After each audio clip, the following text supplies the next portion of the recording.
Halo semuanya, selamat datang di saluran YouTube saya. Nama saya Vikas Nara dan dalam video hari ini saya akan menjelaskan cara membuat dan mengelola basis data kotak surat di Exchange Server. Dalam video terakhir saya menginstal Exchange Server dan dalam video ini kita akan membahas basis data kotak surat. Saya membahas basis data terlebih dahulu karena diperlukan saat kita membuat kotak surat atau pengguna. Jadi saya akan menunjukkan kepada Anda terlebih dahulu cara membuat dan mengelolanya. Mari kita buka portal admin server Exchange kita. Saya akan memandu Anda melalui langkah-langkah ini satu persatu. Seperti inilah tampilan pusat admin. Di sini pengguna admin kita masuk sebagai administrator. Baiklah, saya mengaturnya di video terakhir. Ini adalah URL-nya localhost, CHUB. Setelah sampai di sini, saya juga akan menunjukkan cara keluar untuk menunjukkan bahwa Anda telah keluar. Lalu ini adalah pengguna kita dan kata sandi di sini sama dengan kata sandi masuk Anda. Kata sandi yang sama berlaku di sini. Mengerti? Jadi saya baru saja masuk di sini sebagai pengguna administrator. Baiklah. Anda akan melihat berbagai opsi di bilah sisi di sini. Jadi, apa yang perlu Anda lakukan untuk membuat basis data? Anda harus masuk ke bagian server. Secara default, ada server di sini yang telah kita buat. Versi dan detail lainnya terlihat di sini. Mengerti? Ini namanya. Periksa namanya. Kemudian, kita pindah ke bagian basis data. Di sini, basis data dibuat secara default beserta namanya dan server tempat basis data tersebut aktif, yang merupakan server kita.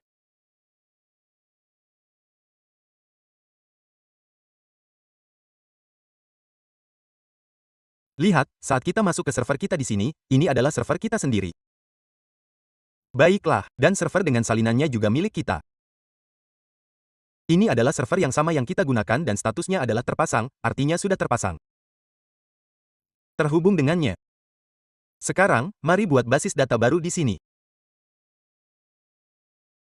Klik tanda plus dan saya akan menamainya DB1. Saya telah membuat karena DB1. Saya telah menamai basis data saya DB1, lalu saya memilih server dari sini. Hanya ada satu server yang tersedia. Saya telah memilihnya. Jalur untuk file basis data ditampilkan di sini. Basis data Anda akan disimpan di jalur ini. Data akan disimpan di sini. Bahasa Indonesia, di file mana itu disimpan? File ini memiliki ekstensi. Disitulah basis data disimpan. Mengerti? Misalnya, Anda mungkin telah menggunakan formulir saya untuk file MySQL atau DB saya. Basis data yang berbeda memiliki ekstensi file yang berbeda. Ekstensinya adalah EDB. Baiklah, dan jalur untuk folder log juga ditampilkan di sini. Hampir sama. Oke. Ini jalurnya. Anda dapat mengubahnya sekarang jika Anda mau. Anda tidak dapat mengubahnya nanti dari panel. Baiklah. Apakah Anda ingin memasangnya sekarang atau membiarkannya tidak terpasang? Jika Anda membiarkannya tidak terpasang, Anda dapat memasangnya nanti atau mencentangnya sekarang dan itu akan dipasang saat Anda menyimpan. Itu berarti itu akan terhubung ke server. Anda juga dapat memasangnya setelah membuatnya. Mengerti? Segera setelah saya mengklik simpan, sebuah peringatan muncul yang mengatakan Anda perlu memulai ulang layanan. Ini merujuk ke layanan penyimpanan informasi Microsoft Exchange. Ini karena Anda telah membuat basis data baru. Jadi, buka bagian layanan dengan mengetik layanan di sini. Apa yang perlu Anda lakukan setelah membuka layanan? Bahasa Indonesia, seperti yang disebutkan dalam peringatan, Anda perlu memulai ulang layanan penyimpanan informasi Microsoft Exchange, bukan seluruh server Exchange. Gulir ke bawah di sini, temukan penyimpanan informasi Microsoft Exchange, dan mulai ulang.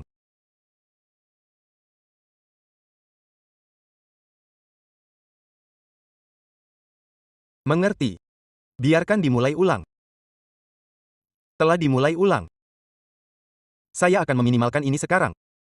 Baiklah. Sekarang saya akan menunjukkan folder tempat basis data kita disimpan. Saya akan menavigasi di sini. Buka file program. Buka folder Microsoft dan klik Server Exchange. Lalu buka V15. Oke. Di sini Anda akan menemukan folder bernama kotak surat. Anda harus masuk ke sini. Ini adalah folder basis data default yang dibuat secara otomatis. Ini foldernya. Ini yang baru saja saya buat karena DB1. Saya akan membukanya. Coba lihat di sini. Ini dia. Basis data kita akan disimpan di sini. Ini karena DB1. Baiklah.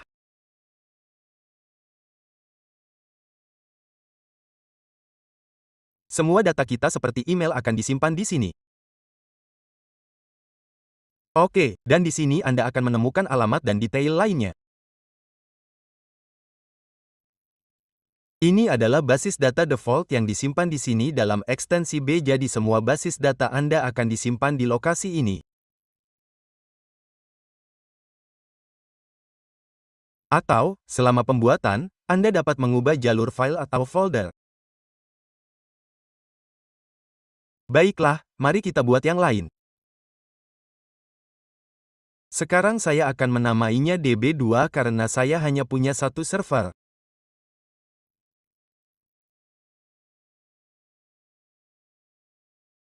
Ini yang saya buat dan saya akan membiarkannya tidak terpasang. Pertama saya akan klik simpan di sini. Ia meminta saya untuk memulai ulang lagi. Jadi saya akan memulai ulang juga. Baiklah. Saya telah memulai ulang. Ia telah memulai ulang. Sekarang lihat di sini, status 2 database terpasang sementara 1 tidak terpasang karena saya tidak memasangnya. Anda dapat memasangnya dengan memilihnya dan mengklik 3 titik. Sebuah peringatan menanyakan apakah Anda ingin memasangnya. Saya akan memasangnya sekarang. Baiklah, mari kita periksa kembali. Lihat, database ini sekarang tercantum di sini dan akan disimpan di lokasi itu. Oke. Misalkan Anda telah membuat 2 atau 3 database. Bagaimana Anda mengelolanya setelahnya? Misalnya, jika Anda membuat Vikas DB1, pilih di sini dan klik Edit.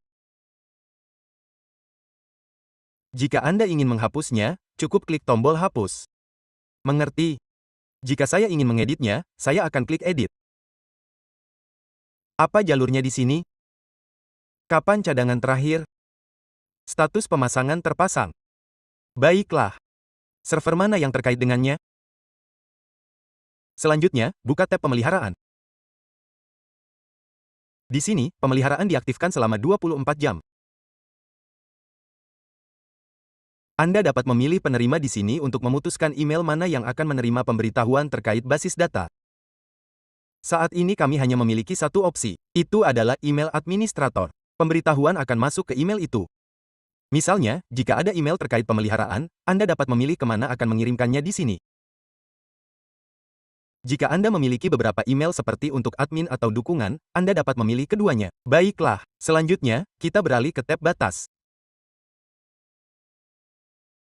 Di sini, penyimpanan default adalah 2 GB, tetapi Anda dapat mengaturnya menjadi tidak terbatas untuk penyimpanan basis data tanpa batas.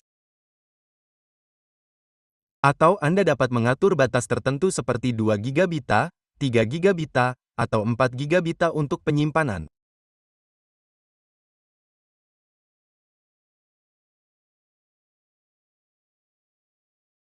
Misalnya, Anda dapat membatasi penyimpanan data pengiriman menjadi 2 GB.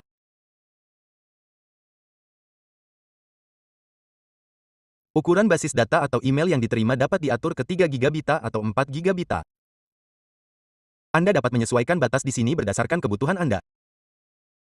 Bahasa Indonesia, jika item dihapus dari database, Anda dapat memulihkannya dalam waktu 14 hari secara default. Anda dapat memperpanjangnya menjadi 20 atau 30 hari jika diperlukan.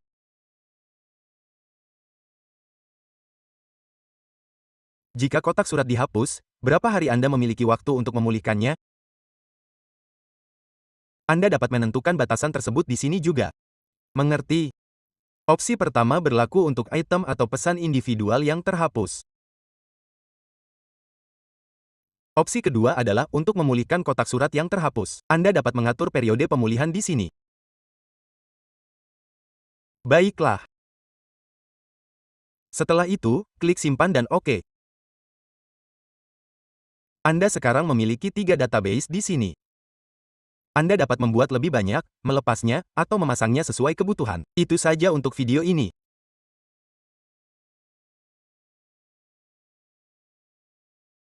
Di video berikutnya saat kita menambahkan pengguna dan kotak surat, database ini akan berguna. Misalnya, jika Anda perlu membuat 20 pengguna, Anda dapat menetapkan satu database ke 10 pengguna dan database kedua ke 10 pengguna lainnya. Dengan cara ini, database Anda tetap terpisah.